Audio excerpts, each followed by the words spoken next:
प्यारे दोस्तों, एक बहुत बड़े अल्लाह के वली गुजरे हैं जिनका नाम हज़रत पीर अल्लाह बख्श है। जब आप मस्जिद में नमाज़ पढ़ने के लिए जाया करते थे तो मस्जिद जाते हुए रास्ते में एक हिंदू की दुकान पड़ती थी, लेकिन आपका चेहरा इतना नूरानी था कि वो बस देखकर आपसे मोहब्बत करने लगा था। आप जब उधर से गुज़रते थे तो वो अपनी दुकान में खड़ा हो जाता था और आपके सामने हाथ जोड़ता था। हज़रत अल्लाह बख्श उसकी तरफ देखते थे, उसके ऊपर निगाहें डालते और फिर गर्दन झुका लेते थे। वो हाथ जोड़कर कहा करता था कि हुजूर, चाहने वालों की लाज रख लेना। हर बार उसका यही जुमला होता था कि चाहने वालों की लाज रख लेना। ये दस्तूर ऐसे ही चलता रहा।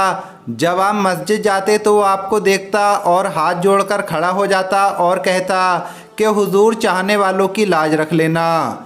दिन गुजरते गए, हज़रत अल्लाह बख्श कमज़ोर हो गए। आपके अंदर मस्जिद जाने की ताकत न रही तो आपके मुरीदों ने एक पालकी बना ली, एक डोली बना ली। आप उसमें बैठ जाते थे और आपके मुरीद आपको मस्जिद ले जाते थे। जब आप डोली में जाने लगे तो डोली में पर्दे पड़े रहते थे। जैसे ही आप उसकी दुकान के सामने से गुजरते थे तो आप पर्दा हटा लिया करते थे। वो आपको देखकर उठकर खड़ा हो जाता था और हाथ जोड़कर कहता था, हुजूर, चाहने वालों की लाज रख लेना। ज़िंदगी के दिन यूं ही गुजर रहे थे। एक दिन अचानक हज़रत पीर अल्लाह बख्श दुकान के सामने से गुजरे। आपने देखा कि आवाज़ नहीं आई। पर्दा हटाकर देखा तो दुकान बंद थी। जोहर में आए दुकान बंद थी, असर में आए दुकान बंद थी, मगरिब में आए दुकान बंद थी। एक दिन हो गया दुकान बंद है, 2 दिन हो गया दुकान बंद है। तीसरे दिन जब आप आए तो आपने कहा, बताओ तो सही, 3 दिन हो गए हैं हमारा यार नज़र नहीं आ रहा है। हमारे यार की कोई कहानी सुना दो, कुछ तो बता दो, हमारा यार कहाँ है। आज 3 दिन हो गए हैं उसका चेहरा नहीं देखा है। जैसे ही लोगों ने इतना सुना तो वो कहने लगे शायद तबीयत ख़राब है। आपने कहा चलो उसकी खबर लेने चलते हैं। हज़रत पीर अल्लाह बख्श उसके दरवाज़े पर पहुंच गए। जैसे ही चौखट पर पहुंचे तो दरवाज़ा बंद था। बस्ती के लोग बाहर बैठे हुए थे। आपने कहा दरवाज़ा खोलो। उन्होंने कहा किस लिए? आपने कहा मैं अपने यार से मिलने आया हूँ। ख़ानदान वाले कहने लगे, महाराज, हम गैर मुस्लिम हैं। हमारा उसूल यही है कि जब किसी की ज़िंदगी के आखिरी लम्हे आ जाते हैं तो हम किसी को उसका मुंह नहीं दिखाते, ना ही खुद उसका मुंह देखा करते हैं। आपने फरमाया ये तो तुम्हारा धर्म है, हमारा धर्म तो नहीं है। हमें तो जाने की इजाज़त दो, हम तो अपने यार से मिलना चाहते हैं। उन्होंने कहा नहीं मिल सकते। हज़रत पीर अल्लाह बख्श को जलाल आ गया। आपने कहा नहीं मिलने दोगे? उन्होंने कहा नहीं मिलने देंगे। आपने जलाल में आकर फरमाया ठीक है, अगर हम उसके पास नहीं जा सकते तो सुन लो, वो भी हमें छोड़कर नहीं जा सकता। ये कहकर आप वापस आ गए। एक दिन गुजरा, उसकी सांसें ख़त्म नहीं हो रही थीं। दूसरा दिन गुजरा, उसकी सांसें ख़त्म नहीं हो रही हैं। तीसरा दिन गुजरा, उसका दम वहीं के वहीं अटका हुआ है, ना दम निकल रहा है ना ठीक हो रहा है। 3 दिन के बाद उसके बच्चे दौड़कर आए और हाथ जोड़कर कहने लगे, महाराज चलिए, हमारे बाप का दम अटका हुआ है। आप कहकर आए थे कि ये हमें छोड़कर नहीं जा सकता, लगता है बस आप ही का इंतज़ार कर रहे हैं। इतना सुनना था कि हज़रत पीर अल्लाह बख्श अपनी डोली में बैठकर उसके दरवाज़े पर पहुँचे।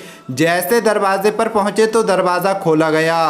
उस दुकान वाले ने जैसे ही आपकी तरफ देखा तो उसकी आंखों से आंसू बरसने लग जाते हैं। वो रोकर कहता है, वाह मेरे महबूब, तुमने अपनी रीत निभा दी। मैं तो सोच रहा था जब तक सांसें थीं तब तक मैंने रीत निभाई, अब तुम रीत निभाने कब आओगे? तुमने यारी का हक अदा कर दिया है। हज़रत पीर अल्लाह बख्श ने फरमाया, यार ये तो दुनिया की यारी है, कलमा पढ़ ले तो फिर तुझे क़यामत में बताएंगे कि चाहने वालों की लाज कैसे बचाई जाती है। जैसे ही आपने इतनी बात कही तो वो फ़ौरन कलमा पढ़कर मुसलमान हो जाता है। जैसे ही कलमा पढ़ा, एक हिचकी लेता है, उसकी रूह निकल जाती है और उसका इंतकाल हो जाता है। जब आप वापस आने लगते हैं तो उसके बेटों से कहते हैं, क्या तुम इसके बेटे हो? वो कहने लगते हैं, हाँ ये हमारा बाप है। हज़रत पीर अल्लाह बख्श कहते हैं, एक बात मेरी भी मान लेना। उन्होंने कहा क्या बात है? हज़रत पीर अल्लाह बख्श कहते हैं इसे जलाना मत, इसे आग में मत डालना। बेटों ने कहा किस लिए? आपने कहा अब ये हमारा हो गया है, इसे आग में मत जला देना। जब लोगों ने सुना तो वो गुस्से से पागल हो गए और कहने लगे कैसी बातें करते हो, अभी तक तो ये हमारा था, तुम्हें कुछ लम्हे क्या मिल गए, अब ये तुम्हारा कैसे हो गया? हम इसे अपने उसूल के मुताबिक जलाएंगे। हज़रत पीर अल्लाह बख्श कहते हैं लाओ ये हमें दे दो, हम इसे लेकर जाना चाहते हैं। उन्होंने कहा नहीं, तुम्हें नहीं दिया जाएगा, इसको हम अपने रीति रिवाज के मुताबिक जलाएंगे। हज़रत पीर अल्लाह बख्श वापस आ गए और अपने कमरे में आने के बाद याद इलाही में मशरूफ़ रहे। उधर जब उसके बेटे इसकी अर्थी को लेकर गए और ले जाने के बाद लकड़ियां रख दी गईं और आग जलाने के लिए तरह तरह के सामान, घी वगैरह का इस्तेमाल किया गया। जैसे ही आग लगाई तो सभी लकड़ियां जलकर राख हो गईं, लेकिन इस चाहने वाले का एक बाल भी नहीं जला। बार बार इसके ऊपर घी डाला गया, तरह तरह का सामान डाला गया ताकि ये जल जाए, लेकिन बदन तो बड़ी दूर की बात है, उसका बाल तक नहीं जला, उसके बदन पर जो कपड़ा था वो तक नहीं जला। सब लोग परेशान हो गए।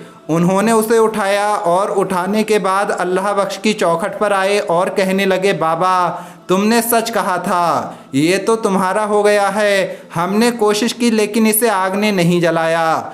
अल्लाह बख्श ने कहा अरे नादानो, ये तो दुनिया की आग है, अरे क़यामत के दिन भी जहन्नम में ताकत नहीं कि मेरे चाहने वाले के बदन को आग तक पहुंच सके। सुभान अल्लाह सुभान अल्लाह। प्यारे दोस्तों, इस वाक़े के बारे में आपका क्या कहना है कमेंट बॉक्स में ज़रूर बताएं। उम्मीद करते हैं ये वीडियो आपको पसंद आई होगी। मिलेंगे अगली वीडियो में। अल्लाह हाफिज़।